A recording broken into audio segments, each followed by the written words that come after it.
1 फरवरी 2024 को वित्त मंत्री निर्मला सीतारमण छठी बार बजट पेश करने वाली हैं। इस बजट पर सबकी निगाहें रहेंगी क्योंकि इसके ठीक बाद लोकसभा के चुनाव हैं।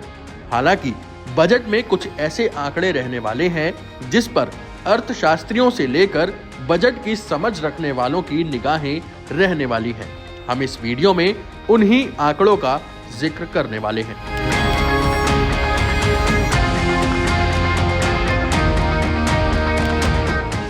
सबसे पहला है बजट का साइज। वित्त मंत्री जब बजट पेश करेंगी तो ये भी पता चलेगा कि देश की इकोनॉमी कितनी बढ़ी है, सरकार कितना पैसा वेलफेयर और अर्थव्यवस्था के लिए निकालने वाली है, साथ ही किस क्षेत्र में कितना पैसा सरकार खर्च करेगी। दूसरा है फिस्कल डेफिसिट। बजट में सबसे ज्यादा निगाहें इस बात पर रहती हैं कि फिस्कल डेफिसिट कितना रहा।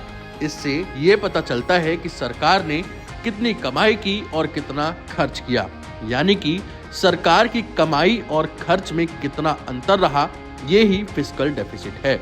तीसरा है कैपिटल एक्सपेंडिचर। देश के विकास के लिए सरकार पैसा खर्च करती है। ये खर्च इंफ्रास्ट्रक्चर, रेलवे, उद्योग आदि क्षेत्रों में होते हैं। विकास के लिए केंद्र राज्यों से भी आग्रह करता है कि वो भी विकास पर पैसा खर्च करें। चौथा है डिसइन्वेस्टमेंट यानी विनिवेश। सरकारी संपत्तियों में निजी निवेश लाना या बेचना एक जरिया है सरकार के लिए पैसा जुटाने का और अपने कामकाज के दबाव को कम करने का। इसके 3 तरीके हैं, जैसे कि पूरी तरह से निजीकरण, या फिर मेजॉरिटी डिसइन्वेस्टमेंट, या फिर माइनॉरिटी डिसइन्वेस्टमेंट।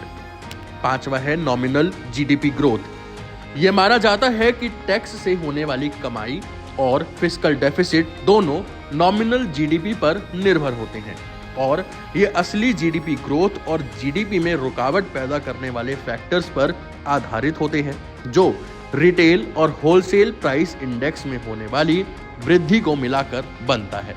छठा है नेट टैक्स मॉपअप। इसे ऐसे समझिए कि इससे ये पता चलता है कि बगैर फिस्कल डेफिसिट, टैक्स और बाकी खर्चों में कमी लाए या वृद्धि किए सरकार की खर्च करने की क्षमता कितनी है। अगर ऐसा नहीं होता है तो सरकार को कर्ज लेना पड़ सकता है और खर्चों में कटौती करनी पड़ती है। हालांकि जीएसटी और दूसरे डायरेक्ट टैक्सों से होने वाली बड़ी कमाई के कारण सरकार अपना खर्च बैलेंस कर लेती है।